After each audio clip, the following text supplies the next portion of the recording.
할렐루야. 지난주에 본당이 콘서트장이 됐다고. 또 그래서 감독님 한번 모시지 어떻게 하겠어요. 그래서 은혜 받으셨다는 얘기 들었습니다. 저는 여러분들이 기도해 주셔서 이제 성지순례 잘 다녀왔고요. 어제 저녁 한 7시 반 정도 들어왔습니다. 그래서 시차가 잘 적응이 안 돼서 지금이 낮인지 밤인지 잘 모르겠습니다.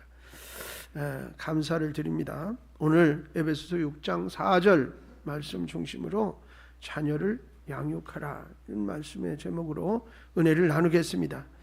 나이지리아의 노예 시장에서 한 소년이 담뱃잎 한 포도의 값으로 이제 샀습니다.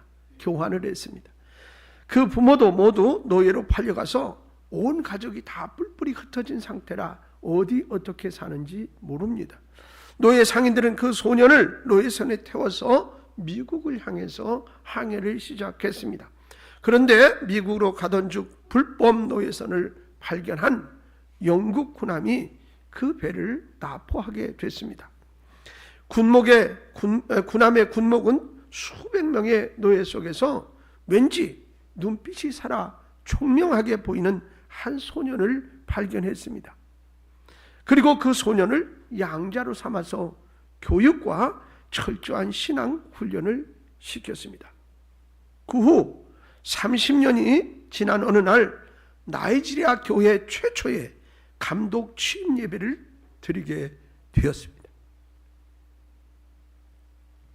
취임하는 감독은 이 교회사에서 누구나 이야기를 들으면 목사님들은 알 수 있을 만한 세계적인 성서학자이면서 민족의 지도자인 사무엘 크로우더 목사였습니다. 그가 바로 30년 전 노예선에서 군목에게 양자로 선택을 받았던 그 소년입니다. 세상에서 가장 불행했던 한 어린이가 훌륭한 양부모님을 만나서 세상에서 가장 위대한 사람 중에 한 사람으로 성장되어졌던 것입니다. 이처럼 한 아이의 인생은 어른들이 어떻게 양육하느냐에 따라 완전히 달라질 수 있다는 것입니다. 위대한 사람이 될 수도 있고 전혀 쓸모없는 사람이 될 수도 있습니다. 쓸모없는 존재로 양육될 뿐입니다. 쓸모없는 사람은 없습니다. 위대한 사람은 없습니다. 위대한 존재로 양육되어질 뿐인 것입니다. 오늘 우리나라는 OECD 국가 중에서 청소년 스트레스 수치가 가장 높고 청소년 자살률이 가장 높은 국가입니다. 아이를 낳지 않아서 낳아야 된다고 계속 이야기를 하면서도 청소년들이 가장 많이 죽는 나라이기도 하단 말입니다. 이것은 어른들의 잘못된 가치관 속에서 아이들을 그 속으로 자꾸 밀어 넣기 때문이라 생각됩니다. 이제 우리는 우리에게 맡겨준 자녀들을 어떻게 양육해 나가야 할지 깊이 생각하고 실천해야 할 때인 줄로 믿습니다. 첫째는 자녀를 바라보는 시각을 바로 해야 합니다. 아랍 문학의 자존심으로 불리우는 레바논 출신의 철학자이자 시인인 칼릴 지브란은 자녀에게 대해서 이렇게 말했습니다. 그대의 아이들은 그대의 아이가 아니다. 그들이 비록 그대들을 통해 태어났지만 그대로부터 온 것은 아니다. 그러므로 그들이 그대들과 함께 지낸다 하여도 그대에게 속한 것은 아니다. 아이들에게 그대의 사랑은 주되 그대의 생각까지 주려고 하지는 말라. 왜냐하면 아이들은 그들 자신만의 사명을 가지고 태어났기 때문이다. 그대는 그대의 아이들을 날아가는 화살처럼 앞으로 나아가게 하는 활이다. 활이 관역을 잘못 조준하고 제대로 시위를 당기지 못하면 화살은 관역을 벗어나 어디로 향할지 모르는 위험한 도구가 된다. 하나님께서는 무한한 저 미래의 표적을 놓아두고 우리를 통해 하나님께서 맡기신 화살을 바르게 당겨주기를 기대한다. 그것이 바로 그대들이 신으로부터 부여받은 신성한 사명이다. 그렇게 말했습니다. 우리의 자녀들은 부모의 부속물이나 부모에게 예속된 존재가 아니라는 사실입니다. 성경은 줄곧 자녀는 하나님이 맡기신 생명의 기업이라고 말하고 있습니다. 잠시 후면 그 기업을 하나님께 다시 돌려드려야 한다는 겁니다. 여러분, 독일에는 수백 년 된 초등학교가 있습니다. 그 학교의 교장 선생들은 학생들을 보면 모자를 벗고 정중하게 인사하는 전통이 이어져 내려온다고 그럽니다. 요즘 초등학교나 이런 데 보면 중학교도 마찬가지고 교장 선생님이 아침 일찍 출근하셔서 교문에서 학생들에게 다 일일이 인사하는 그런 학교들도 많습니다. 예전에 우리가 다니던 학교와는 상상이 잘 되질 않습니다. 구룡대에서 훈시를 하시고 그러던 그때의 모습은 이미 사라진 지 오래가 됐습니다. 여러분, 그 학교의 교장 선생들은 그런 전통을 이어가는데 왜 그러시냐 물으니까 그들 가운데 대통령도 나고 또 학자도 나고 목사도 나고 훌륭한 인재가 나올 것입니다. 그런 거로 지금부터 저들을 우리가 존경해야 됩니다. 그 학교 출신 중에 종교 개혁자인 마르틴 루터가 있고 재상인 비스마르크가 있고 수많은 독일의 지도자들이 그 초등학교에서 나왔다는 사실입니다. 여러분, 아이들을 다가올 세대의 주인공으로 보는 시각을 가지고 교육을 한 결과물이라 할 수 있겠습니다. 이것은 바로 성경이 우리에게 제시하는 그런 교육 방법입니다. 여러분, 예수님 당시엔 아이들이나 여자들을 아주 하찮은 그런 존재로 취급하는 사회 분위기였습니다. 하지만 예수님이 지나가는 곳에는 언제나 아이들이 가장 먼저 예수님 주위로 몰려들었습니다. 그런 아이들을 제자들이나 어른들은 귀찮아하고 쫓아내려고까지 했습니다. 하지만 예수님은 언제나 그런 아이들을 환하게 맞이해서 하면서 이렇게 말씀하셨어요. 누가복음 18장 16절 말씀입니다. 어린 아이들이 내게 오는 것을 용납하고 그리고 금하지 마라. 하나님 나라가 이런 자의 것이니라. 이렇게 말씀하세요. 예수님은 아이들을 하나님이 펼치신 미래 세대의 주인공으로 그렇게 제시하고 또 그들을 그렇게 대하시고 이끌어 가셨던 것을 볼 수가 있습니다. 우리들의 자녀들을 바르게 양육하며 다가올 세대를 기대하려면 우리의 자녀들을 보는 시각을 바로 가져야 합니다. 무디 목사를 기념해서 세운 무디 전도협회가 있습니다. 이곳에선 교회에서 위탁된 아이들을 훈련시켜서 전도자로 만드는 일을 합니다. 이 무디 전도협회에서 가장 중점을 둔 것은 바로 어린이 전도입니다. 어린이야말로 미래의 희망이고 비전이기 때문에 그렇습니다. 자녀는 불완전한 존재가 아니라 미래 세대의 세계를 준비하도록 하나님이 나에게 맡겨준 특별한 존재입니다. 조용히 하세요. 저에게 신경 쓰여서 자꾸 말씀이 꼬여요. 선생님들 그 주변에 앉으세요. 자, 언제나 이 생각을 마음에 품고 그런 눈으로 자녀를 바라보면서 양육할 수 있는 여러분이 되시기를 간절히 소망합니다. 또 그런 마음으로 그들을 위해 기도해 주시기를 바랍니다.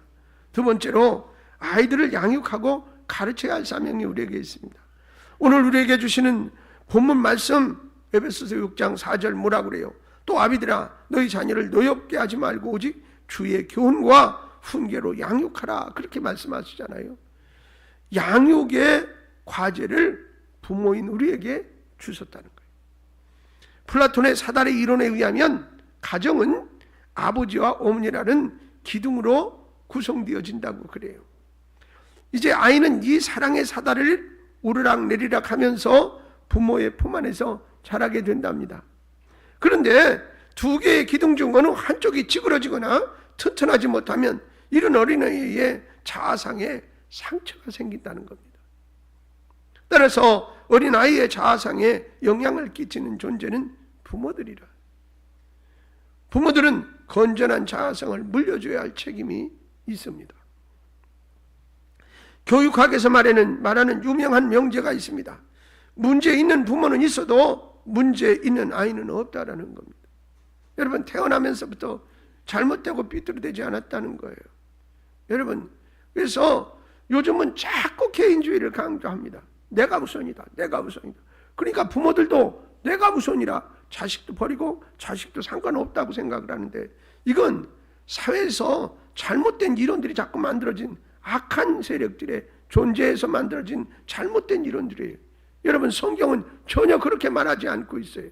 과거에 우리 세대의 부모들은 어떻게 자녀를 위해서 희생하려고 그랬어요. 그런 결과물이 지금 이 시대를 만들어내지 않았습니까? 그런데 지금은 어떻게, 자녀들 어떻게, 보다는 내가 우선이라. 내가. 그렇게 되다 보니까 자녀들에게 올바른 자아상을 물려주기가 어렵습니다. 여러분, 부모가 어떻게 하느냐에 따라 어린아이의 행동과 생각의 방향이 결정되어진다는 것이지요. 부모들은 말로만 지시하기에 앞서 삶으로 모범을 보여주는 일이 중요합니다. 예를 들려고 그럽니다. 히틀러의 아버지는 큰 장사를 하는 사람이었습니다. 장사를 했다는 것은 돈깨나 만졌다는 것입니다. 여러분, 집안은 부유했습니다. 하지만 그의 아버지는 완고하고 돈을 최우선의 가치로 삼고 여자를 무시하는 가치관을 가진 사람이었습니다. 그러니까 지금 말고 옛날에 완전 가부장적인 그런 아버지 중에 한 사람이었습니다. 어머니는 늘 아버지 앞에서 주눅이 들었어요. 그런 불만을 그 어머니는 사치하고 돈이 있으니까 막 쇼핑하는 거예요. 지금으로 말하면 홈쇼핑 막 해가지고 언박싱 하는 게 재미예요. 그냥 그렇게 살고 술을 먹고 그것으로 잠시 잊어먹고 풀었습니다. 그러다가 어느 날 남편이 사업차 며칠씩 집을 비우는 사이 옆집에 있는 유대인 남편과 불륜을 저질렀습니다. 그러다가 이것을 어린 히틀러가 눈으로 보았습니다. 어린 히틀러의 마음속에 엄마와 유대인에 대한 증오심이 막 차오르기 시작을 했습니다. 여러분, 히틀러는 독일을 부강하게 해주겠다는 명목을 앞세워 세계대전을 일으켰고 평생 결혼을 하지 못했습니다. 그러나 수많은 여자를 탐닉하고 그들을 어떻게 성적으로 학대하고 그리고 600만 명의 유대인을 학살하는 끔찍한 범죄를 저질렀어요. 어린 아이 때부터 우리 엄마하고 그 유대인 남자하고 이것이 가슴 속에 자리 잡아 유대인을 증오하는 것으로 나타나고 그 증오의 현실이 엄청난 죄를 저지르게 되었습니다. 어릴 때부터 마음에 자리 잡은 부모의 잘못된 가치관과 행동으로 인한 그 가치관이 그대로 그의 삶에 형성되어진 것이 아니고 무엇이냐 그 말입니다. 여러분, 반면에 링컨은 히틀러보다 이제 환경적으로 훨씬 열악한 가운데 살았습니다. 하지만 그의 어머니는 어려웠지만 자녀를 품에 끼고 희망을 갖고 살며 이웃을 사랑하는 가치관을 계속해서 심어주었습니다. 특히 어머니는 성경 중심에 삼아서 교육을 했고 잠자리에 들기 전엔 자녀들과 함께 하루의 생각과 이웃과 나라를 위해서 같이 손을 모아 기도했습니다. 어머니는 죽을 때 성경을 유산으로 주면서 인생의 모든 해답은 여기에 들어있으니 하나님을 잘 섬기라 그렇게 유언을 합니다. 그 결과 그는 8번씩이나 선거에 떨어지고 사업에 실패했지만 불굴의 신앙의 의지로 미 합중국의 대통령이 되고 남북을 통합하고 노예 해방이란 인류사적 업적을 남기는 미국에서 가장 존경받는 대통령 중에 한 사람 아브라함 링컨이 되었습니다. 여러분, 아이들은 백지와 같다고 그럽니다. 무슨 밑그림을 그려주느냐에 따라서 인생의 그림이 완성되어져 간다는 거죠. 너무 많은 교육의 기술이 없어도 괜찮습니다. 강남처럼 고액과에 안 시키고 외국 유학 못 시켜도 괜찮습니다. 제가 알고 있는 목사님의 자녀들은 외국에 유학 보냈더니 안 돌아옵니다. 얼마나 그 나라가 편안하고 좋고 자유로운지 모릅니다. 대한민국은 어떻게 거기에 비해서는 통제가 많다는 거예요. 그러니까 그냥 벌어가지고 재미나게 살고 즐기고 놀고 안 돌아가요. 결혼할 생각도 않고. 그러니까 뭐라 그러냐, 그 부모님이 나는 다른 건 다 좋은데 자식 교육에 실패했다. 유학 보낼 때 여러분 얼마나 대단했습니까? 돈도 많이 들어갑니다. 그렇게 해서 교육시켜놨죠. 여러분, 그러니 유학 못 보내도 괜찮아요. 부모가 바르게 살며 날마다 자녀와 함께 성경 읽기, 기도하는 것만으로도 자녀의 가장 위대한 미래를 열어갈 수 있다는 사실을 여러분은 아셔야 하겠습니다. 그러니까 사람 됨됨이를 가르치지 못하고 이제 어떤 다른 기술만 가르쳐 놓으면 그 기술을 가지고 못된 심성으로 남을 사기치고 그리고 남을 해야 하는 일밖에 더 하겠느냐, 그 말이에요. 성경은 우리 자녀에게 교육에 대해서 말씀하십니다. 신명기 6장 6절 말씀이 이스라엘 백성들의 교육의 핵심인 수레마의 핵심입니다. 여러분 잘 들으십시오. 오늘 내가 내게 명하신 이 말씀을 너희 마음에 새기고 내 자녀에게 부지런히 가르치며 집에 앉았을 때든지 길을 갈 때든지 누워있을 때든지 일어날 때든지 말씀을 강론할 것이며 너는 또 그것을 내 손목에 메어 기호를 삼으며 내 미간에 붙여 표로 삼고 내 집 문설주와 바깥문에 기록할지니라. 여러분, 이어서 잠언 22장 6절 말씀에는 마땅히 행할 길을 아이에게 가르치라. 그리하면 늙어도 그것을 떠나지 아니하리라. 요즘 교육은 선생님이 자녀들 야단도 못 치고 때리지도 못하게 하고 잘하는 것 같지요. 그것 때문에 세상이 이상해져요. 하나님은 자녀를 우리에게 맡기시고 자녀의 양육과 교육의 신성한 사명을 부여해 주셨어요. 그것은 우리의 인생과 미래 세대의 영광을 위한 가장 중요한 초석이 된다는 사실을 잊지 마시기를 바랍니다. 마지막으로 세 번째, 꿈과 사랑을 심어줘야 됩니다. 13살 어린 존이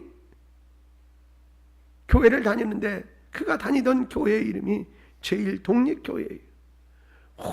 오래된 건물이라 비가 오기만 하면 지붕이 새요. 그리고 마당은 포장이 안 돼서 질퍽질퍽 해가지고 사람이 걸어다니기조차도 어려운 진흙탕이 되기가 일쑤였어요. 양말과 구두가 젖는 것은 물론 지저분하기가 이를 데가 없었어요. 그러나 교인들은 불평과 불만만 늘어놓을 뿐 아무 대책을 세우는 사람이 한 명도 없는 거예요. 안타까운 상황을 바라보던 13살 조는 교회 마당 입구를 벽돌로 징검다리 포장을 해야 되겠다, 그렇게 혼자 생각을 했어요. 다음 날부터 조는 하루 7센트 알바비 일부를 쪼개서 커다란 벽돌을 한 장씩 사기 시작했어요. 새벽마다 그 벽돌 한 장을 들고 와서 바닥에 놓고 기도했어요. 넓고 긴 마당 입구를 혼자서 포장하려면 아마 2년도 더 걸릴 거예요. 그건 뭐 돈도 많이 벌지도 않고 7센트 받아가지고 거기서 쪼개가지고 벽돌 한 장 사는 거니까. 그러나 기적은 한 달도 채 못 돼서 일어났습니다. 담임 목사이던 존 챔버스는 몇 주일째 벽돌을 까는 사람이 있어. 벽돌이 자꾸 늘어나는 거예요. 그래서 어느 날은 새벽 일찍이 일어나가지고 가만히 교회당 문을 빼꼼히 열고 마당을 향해 눈을 주시하고 지켜보고 시작했어요. 누가 그러는가? 우리 교인 중에 누굴까? 상상을 하면서 장로님이 그러셨을 거야. 아니면 어떤 권사님이 그러셨겠지. 아무개 권사님일 것 같기도 한데 이러면서 막 상상을. 여러분, 교회 입구에서 들어서자 존이 커다란 벽돌을 자기 심에 겹게 한 장을 옆구리다 끼고 와서는 거기다 올려놓고 그 벽돌에 무릎을 꿇고 기도하는 거예요. 그 광경을 지켜본 목사님의 마음이 울컥했어요. 장로님 어느 분을 떠올리고 어느 권사님을 떠올렸는데 그런 분들이 아니더라 그 말이에요. 13살 먹은 이제 소년티를 막 벗어난 그 존이 그 일을 행하고 있는 거예요. 여러분, 아침 일찍 아무도 모르게 손수레같이 작은 리어커에 벽돌 몇 장을 끌고 와서는 그렇게 옆구리에 끼고 와서 깔아놓고 무릎 꿇고 거기서 기도하고, 또 한 장 깔고 무릎 꿇고 기도하고, 어른들도 하지 않는 일을 존이 하고 있었습니다. 이것을 지켜보던 챔버스 목사는 깊은 곳에서 뜨거운 곳이 솟구쳐 올라서 교회당 문을 열지도 못하고 그곳에 무릎 꿇고 펑펑 울기 시작했어요. 전에 느껴보지 못했던 하나님이 주시는 감동이었고, 챔버스 목사는 존을 위해 속으로 한없이 기도했어요. 하나님, 저 아이가 잘 돼야 됩니다. 저 아이가 잘못되면 하나님 책임입니다. 하나님, 어린 존이 어른들도 하지 않는 일을 하고 있습니다. 하나님께서 축복해 주셔서 성경에 약속하신 대로 30배, 60배, 100배로 갚아 주시옵소서.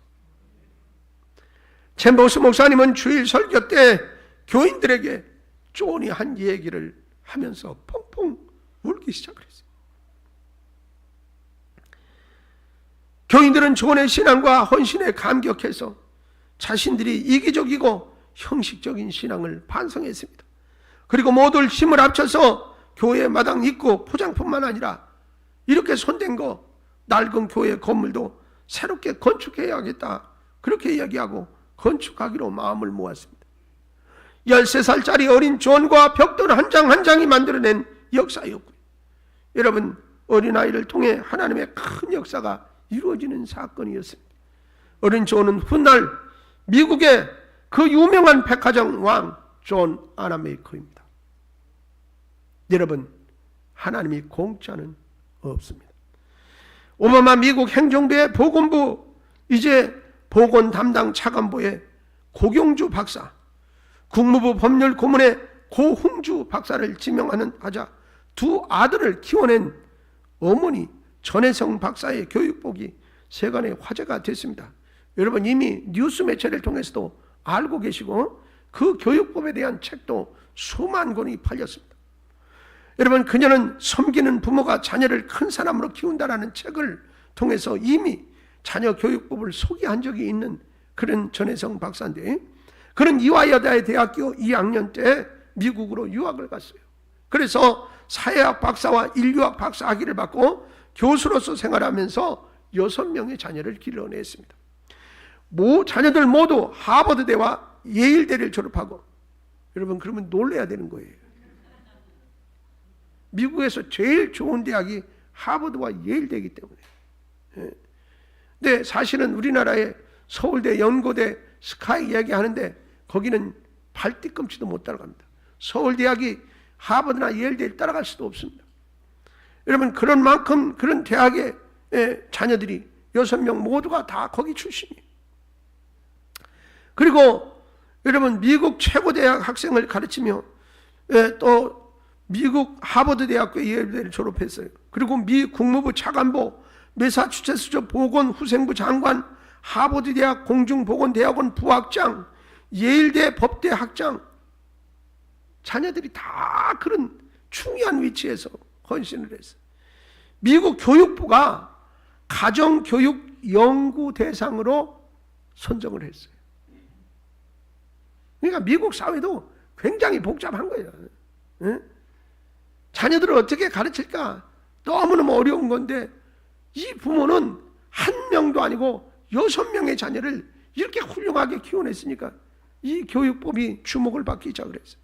그래서 전혜성 박사는 자녀 교육의 비법을 오센틱 리더십, 이 말을 그냥 직역해서 풀으면 섬기는 리더십으로 기를 것을 강조했습니다. 자녀를 진정한 리더로 키우기 원한다면 부모가 먼저 섬기고, 서로를 섬기고, 자녀를 섬기고, 더 나아가 남을 섬기고 사회를 섬겨야 된다고 말합니다. 성경대로 가르쳤습니다. 여러분, 제가 말씀드리잖아요. 배워서 뭐냐고? 남 주려고. 돈 벌어서 뭐하냐고? 남 주려고. 그걸 못하면 성경적 원리가 아닙니다. 근데 그런 사람이 복을 받습니다. 그런 사람이 잘 됩니다. 여러분, 그런데 어떻게 남의 걸 빼앗고 하나를 더 채우려고 그러는데, 우리는 자꾸 그렇게 살려고 그러고 그런 모습으로 살아가기를 원하지 않아요. 여러분, 성경은 그렇지 않아요. 근데 실질적으로 그렇게 가르쳤더니 그렇게 되더라는 거예요. 남들을 돕고 베푸는 과정에서 아이 스스로 힘과 지혜를 얻게 되고, 부모가 먼저 남을 배려하고 봉사한다면 아이는 굳이 애쓰지 않아도 바르고 훌륭하게 자라난다는 겁니다. 또한 섬기는 법을 아는 아이가 세상의 섬김을 받고, 섬기는 부모가 자녀를 큰 사람으로 키운다라고 전혜성 박사는 강조하고 있습니다. 제 얘기 아닙니다. 이미 성공한 교육의 대가인 전혜성 박사의 얘기입니다. 무디 목사님은 사람의 위대함은 그가 얼마나 많은 종을 데리고 있느냐가 아니라 오히려 그가 얼마나 많은 사람을 섬기는가에 따라 판가름 난다라고 말했습니다. 자녀가 가슴에 꿈을 품고 섬김의 삶을 살도록 양육해야 한다는 것이지요. 아이의 미래는 이 사회나 환경이나 부모가 하는 것이 아닙니다. 미래는 하나님이 결정하십니다. 믿으시기 바랍니다. 어린아이는 어려서부터 믿음 안에서 잘 기르라고 우리에게 맡겨주신 생명이다. 어린아이들이 순수성을 급속히 잃어버리지 않도록 오래 유지하도록 잘 가르치는 것이 가정과 교회가 해야 할 중요한 일입니다. 여러분, 생각나시는지 모르겠습니다. TV 동화 행복한 세상 3집이 있습니다. 햇볕이 되고 싶은 아이 내용입니다. 아직은 바람이 끝이 싸한 초봄 어느 날이었습니다. 유치원 아이들이 양다리에 옹기종기 모여 소꿉놀이를 하고 있습니다. 에헴, 나는 경찰이다. 제일 먼저 경찰을 어떤 아이가 차원에서 담당했습니다. 나는 그럼 엄마 해야지. 저마다 배역을 정하는데 한 아이가 말없이 앉아 있습니다. 그래서 아이들이 답답했어요. 야, 너는 뭐 할 거야? 빨리 정해야지. 시작을 하지. 친구들이 재촉을 하는데도 쭈뼛대기만 하던 아이가 뭔지 생각난 듯 벌떡 일어났습니다. 그리고는 햇볕이 잘 드는 벽으로 뛰어가 기대 서서 말했습니다. 난 햇볕이야. 너희들은 모두 이리 와봐. 햇볕이라니 뜻밖의 대답에 옆에서 지켜보던 선생님이 놀람을 금치 못하고 있을 때 어리둥절하던 아이들이 쪼르르 아이 옆으로 달려가서는 벽에 도토리 같은 몸을 기대면서 와, 따뜻하다. 그 모습이 얼마나 정겹던지 선생님 아이들 곁으로 다가가 물었습니다. 민우야, 민우는 왜 햇볕이 되고 싶어? 아이는 쭈뼛거리며 쑥스러운 듯 머리를 극적이면서 말했습니다. 우리 할머니가요, 시장에서 장사를 하시는데 거기는 햇볕이 없어서 춥대요. 시장 모퉁이에서 난전에서 나무를 파는 할머니를 아주 잠깐씩 비추고 금방 다른 곳으로 옮겨가 버리는 햇볕이 미웠다는 아이. 아이는 이 다음에 크면 햇볕이 돼서 할머니를 따뜻하게 비춰줄 거라며 해처럼 환하게 웃었습니다. 선생님은 그 기특한 아이를 꼭 안아주고 등을 토닥이며 그래, 꼭 햇볕이 되거라. 마치 햇살을 가득 품은 것처럼 가슴이 따뜻해지는 동화 이야기입니다. 여러분, 부자, 맛있는 걸 먹고 좋은 자동차를 타는 것만이 그 아이의 성품을 아름답게 만들지 않습니다. 이것이 하나님이 우리 아이에게 주신 마음의 바탕이라 그 말이에요. 이 바탕을 잘 우리가 어떻게 이제 밑그림만 그려주면 되는 거라. 이 따뜻하고 위대한 바탕이 마음껏 나라를 펴고 미래로 뻗어나가도록 하나님 마음을 품고 자녀를 양육해야 합니다. 이 거룩한 사명을 외면하거나 잃어버리는 어리석음을 범치 않기를 바랍니다. 테레사 수녀는 말합니다. 어린아이를 죽이지 마십시오. 키우기 어렵거든 나에게 주십시오. 어린아이에게 상처를 입히지 마십시오. 오히려 어린아이를 바라볼 때 어른의 상처가 낫게 됩니다. 이번 성지순례 기간 동안에 정남 이수명 목사님 둘째 딸 이제 손녀가 이름이 우리는 몰랐어요. 유이라고. 유이야 부르니까 알았지. 근데 어려요. 이제 걸음마 막 시작해서 띠뚱거리면서 뛰어다니고 겨우 단어는 엄마, 아빠, 할비, 언니, 오빠 정도밖에 못해요. 그런데 그 힘든 여정 중에 한 번도 우는 걸 못 봤어. 그리고 얼마나 엄마, 아빠, 그리고 우리가 막 뭐 이렇게 하면 윙크도 해주고 웃어주기도 하고 그러니까 피곤한데 그 아이가 활력소예요. 다 사모님들, 목사님들이 한 번씩 그 아이한테 뭐라고 그러고 그 다음에 그 외국인들은 눈을 떼지를 못해요. 죄송하지만 그렇게 이쁘게 생기지는 않았습니다. 목사님 죄송합니다. 그런데 그렇게 하는 짓이 예뻐. 그 무뚝뚝한 목사님도 그 아이 앞에서 뭐 어쩌고 저쩌고 뭐 단어를 가르치고 막 그러면서 그렇게 즐거워해. 그러니 우리도 예쁜데 그 할아버지는 얼마나 예쁘겠어요. 여러분 아이를 바라볼 때 그래서 인꽃이라고 하니 아이를 바라보니까 오히려 어떻게 우리의 마음이 편안해져요. 그 아이를 통해서 힐링이 돼요. 여러분 그런데 뭐 우리가 엄청나게 그 아이에게 해줄 것 같지요? 그런 말 하지 마세요. 그 아이처럼만 자라면 좋겠어요. 우리가 그 아이처럼만 순수했으면 좋겠어요. 여러분 자녀는 하나님이 우리에게 주신 생명의 기업이고 영광의 면류관입니다. 부모가 된다는 것은 자녀를 가장 영광된 미래를 쏘아 보내는 활이 되는 것입니다. 못 배워도 훌륭한 부모가 될 수 있습니다. 재산이 없어도 위대한 부모가 될 수 있습니다. 지난한 허물이 많은 못난 부모라도 자녀는 영광의 주인공으로 키울 수 있습니다. 하나님이 맡기신 자녀 양육 거룩한 사명을 다시 한번 가슴에 새기고 하나님의 말씀을 붙잡고 자녀와 함께 기도하며 말씀의 빛이 이끄는 영광된 미래로 나가는 복을 누리는 여러분 모두가 되시기를 주님의 이름으로 축원합니다. 지난 시간은 어쩔 수 없어요. 오늘부터 자녀를 향한 시각을 바꾸시고 그렇게 기도하셔야 합니다. 할렐루야. 찬송